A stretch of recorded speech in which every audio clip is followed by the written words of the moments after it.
ಆಚಿ ಮಸಾಲ. ಎಂತ ಅಡಿಗೆಯ ರುಚಿಯಾಗೋ ರಹಸ್ಯವು 20 ರೂಪಾಯಿ. ಇವತ್ತು ಕಾವೇರಿ ನೀರು ನಿಯಂತ್ರಣ ಸಮಿತಿಯ ಸಭೆ. ಇನ್ನೇನು ಕೆಲವೇ ಕ್ಷಣಗಳಲ್ಲಿ CWRC ಸಭೆ ನಡೆಯುತ್ತೆ. ಕಾರಣ ಏನು ಅಂತ ನಾವು ಡೀಟೇಲ್ ಆಗಿ ನೋಡ್ತಾ ಹೋಗೋದಾದ್ರೆ, ಬಹಳ ಮುಖ್ಯವಾಗಿ ನೋಡಿ, ಮತ್ತೆ ನೀರು ಹರಿಸುವಂತೆ ತಮಿಳುನಾಡು ಪಟ್ಟು ಹೊಡೆದಿದೆ.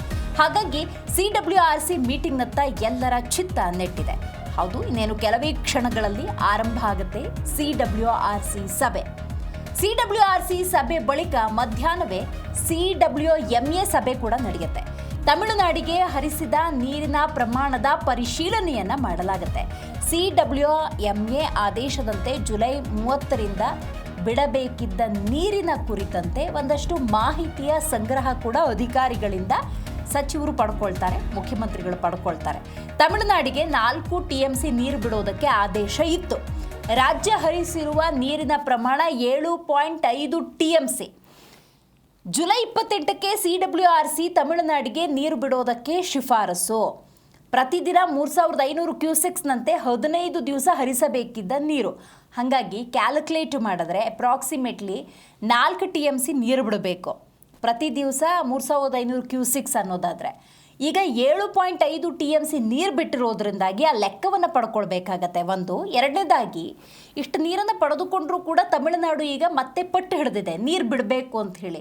ಸೊ ಅವ್ರು ಯಾವ ಕಾರಣಕ್ಕೆ ಕೇಳ್ತಾ ಇದ್ದಾರೆ, ಎಷ್ಟು ಕೇಳ್ತಾ ಇದ್ದಾರೆ, ಈ ನಿಟ್ಟಿನಲ್ಲಿ ಒಂದಷ್ಟು ಚರ್ಚೆಗಳಾಗಬೇಕಾಗತ್ತೆ, ಮಾಹಿತಿಯ ಸಂಗ್ರಹ ಅನ್ನೋದಾಗಬೇಕಾಗತ್ತೆ. ಹಾಗಾಗಿ ಕಾವೇರಿ ನೀರು ನಿಯಂತ್ರಣ ಸಮಿತಿಯ ಸಭೆ ನಡೆಯುತ್ತೆ. CWRC ಸಭೆ ಆಗ್ತಾ ಇದ್ದಂತೆಯೇ CWMA ಸಭೆ ಆಗುತ್ತೆ. ರೈಟ್, ಈ ಬಗ್ಗೆ ಹೆಚ್ಚಿನ ಡೀಟೇಲ್ಸನ್ನು ನಮ್ಮ ಪ್ರತಿನಿಧಿ ಲಾರಾ ಪ್ರಸನ್ನ ನೀಡ್ತಾ ಹೋಗ್ತಾರೆ. ಪ್ರಸನ್ನ, ಈಗಾಗಲೇ 4 TMC ಕೇಳಿದ್ದು 7.5 TMC ನೀರು ಬಿಟ್ಟಾಗಿದೆ. ಈಗ ಮತ್ತೊಮ್ಮೆ ಪಟ್ಟು ಹಿಡಿದಿದೆ. ಒಂದು ರೈತರ ಆಕ್ರೋಶದ ಕಟ್ಟೆ ಉಳಿಯುತ್ತೆ, ಮತ್ತೆ ಪ್ರತಿಭಟನೆಗಳಾಗ್ಬೋದು.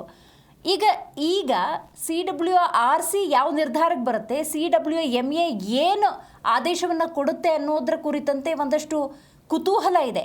ಏನಿದೆ ಮಾಹಿತಿ ಇದ್ರ ಬಗ್ಗೆ?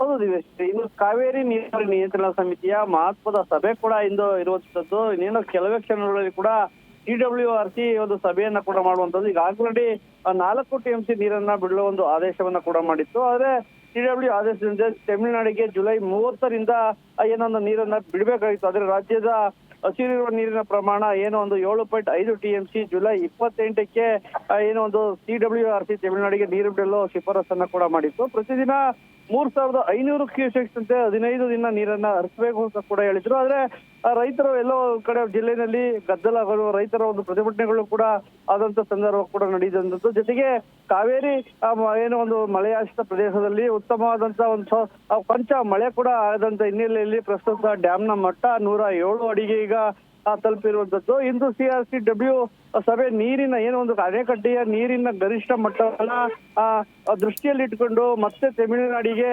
ನೀರನ್ನ ಹರಿಸಿ ಅನ್ನೋ ಒಂದು ಆದೇಶವನ್ನ ಕೂಡ ನೀಡಬಹುದು ಅನ್ನೋ ಒಂದು ಖಾತರಿಯಲ್ಲಿ ಕೂಡ ಈಗ ರೈತರು ಆತಂಕಕ್ಕೂ ಕೂಡ ಜಿಲ್ಲೆಯ ರೈತರು ಒಳಗಾಗಿರುವಂತದ್ದು. ಮತ್ತೊಮ್ಮೆ ಏನೋ ಒಂದು CW ಆದೇಶ ನೀರನ್ನ ಹರಿಸಲಿಕ್ಕೆ ಆದೇಶವನ್ನು ನೀಡಿದೆ. ಮತ್ತೆ ಆ ಜಿಲ್ಲೆಯಲ್ಲಿ ರೈತರ ಒಂದು ಕಾವು ಕಿಚ್ಚು ಕೂಡ ಹರಡುವ ಒಂದು ದೃಷ್ಟಿಯಿಂದ ಪೊಲೀಸರು ಈಗ ಮುನ್ನೆಚ್ಚರಿಕೆ ಕ್ರಮವನ್ನು ಕೂಡ ವಹಿಸಿರುವಂತದ್ದು. ದಿವೇಶ್, ಕಬಿನಿ, ಹಾರಂಗಿ, KRS ಜಲಾಶಯದ ನೀರಿನ ಮಟ್ಟ ಎಷ್ಟಿದೆ? ಏನಾದ್ರೂ ಡೀಟೇಲ್ಸ್ ಇದೆಯಾ ಇದ್ರ ಬಗ್ಗೆ?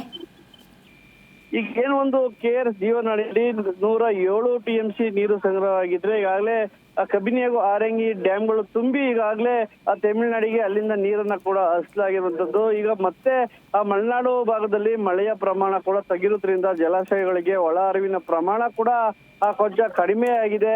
ಎಲ್ಲ ಒಂದ್ ಕಡೆ ಈಗ ಏನೋ ರಾಜ್ಯ ಸರ್ಕಾರಕ್ಕೆ ಕಟ್ಟೆ ತುಂಬದ ಹಿನ್ನೆಲೆಯಲ್ಲಿ ಒಂದು ಸ್ವಲ್ಪ ತಲೆನೋವಾಗಿ ಕೂಡ ಪರಿಣಮಿಸಬಹುದು ಒಂದು ಸಾಧ್ಯತೆಗಳು ಕೂಡ ಇರುವಂತದ್ದು. ಮಳೆ ಬಂದ್ರೆ ಯಾವುದೇ ರೀತಿಯ ಸಮಸ್ಯೆ ಅನ್ನೋದಿಲ್ಲ, ಅಂದ್ರೆ ಕೇಳದಷ್ಟು ನೀರನ್ನು ಒದಗಿಸೋದಕ್ಕೆ ಸಹಾಯ ಆಗುತ್ತೆ. ವೆದರ್ ರಿಪೋರ್ಟ್ ಏನು ಹೇಳುತ್ತೆ? ಮುಂದಿನ ದಿನಗಳಲ್ಲಿ ಮಳೆ ಆಗುವಂತ ಸಾಧ್ಯತೆ ಏನಾದರೂ ಇದೆಯಾ? ಇದ್ರ ಬಗ್ಗೆ ಇನ್ಪುಟ್ಸ್ ಇದೆಯಾ ಪ್ರಸನ್ನ?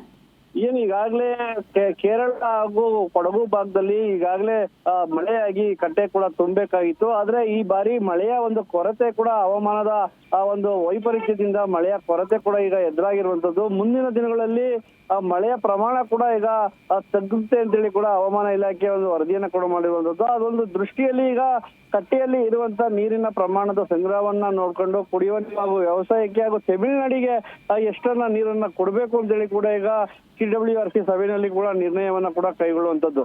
ಮತ್ತೆ ನೀರು ಬಿಡೋದಕ್ಕೆ ಸರ್ಕಾರ ಏನಾದರೂ ಮುಂದಾಯಿತು ಅನ್ನೋದಾದ್ರೆ ಈ ಆಫ್ಟರ್ ಮೀಟಿಂಗ್ ರೈತರು ಏನು ಹೇಳ್ತಾರೆ ಅಂತ? ಮೊದಲು ನಮ್ಮ ಕೆರೆ ಕಟ್ಟೆಗಳಿಗೆ ನೀರನ್ನ ಒದಗಿಸಿ, ನಮ್ಮ ಬೆಳೆಗಳಿಗೆ ಜನವರಿಗಳಿಗೆ ನೀರನ್ನ ಒದಗಿಸಿ, ಆ ನಂತರ ನೀವು ತಮಿಳುನಾಡಿಗೆ ನೀರನ್ನ ಕೊಡುವ ಕೆಲಸವನ್ನ ಮಾಡಿ ಅಂತೇಳಿ ಕೂಡ ಹಿಂದಿನಿಂದಲೂ ರೈತರು ಹೋರಾಟವನ್ನ ಕೂಡ ಮಾಡ್ಕೊಂಡು ಬರ್ತಾ ಇರುವಂತದ್ದು. ಆದ್ರೆ ಈಗಲೂ ಕೂಡ ಯಾವುದೇ ಕೆರೆ ಕಟ್ಟೆಯನ್ನ ತುಂಬಿಸುವ ಒಂದು ಪ್ರಯತ್ನವನ್ನ ಕೂಡ ಅಧಿಕಾರಿಗಳು ಮಾಡಿಲ್ಲ. ಯಾಕೆಂದ್ರೆ ಈಗಾಗಲೇ 107 TMC ನೀರಿದ್ರೂ ಕೂಡ ಆ ಕಾಲುವೆಗಳಿಗೆ ಇನ್ನೂ ನೀರು ಹರಿದಿಲ್ಲ. ಜೊತೆಗೆ ಕೆರೆ ಕಟ್ಟೆಗಳನ್ನ ತುಂಬಿಸುವ ಪ್ರಯತ್ನವನ್ನ ಕೂಡ ಈಗ ರಾಜ್ಯ ಸರ್ಕಾರ ಮಾಡಿಲ್ಲ. ಥ್ಯಾಂಕ್ ಯು ನಿಮ್ಮೆಲ್ಲ ಮಾಹಿತಿಗಾಗಿ ಪ್ರಸನ್ನ.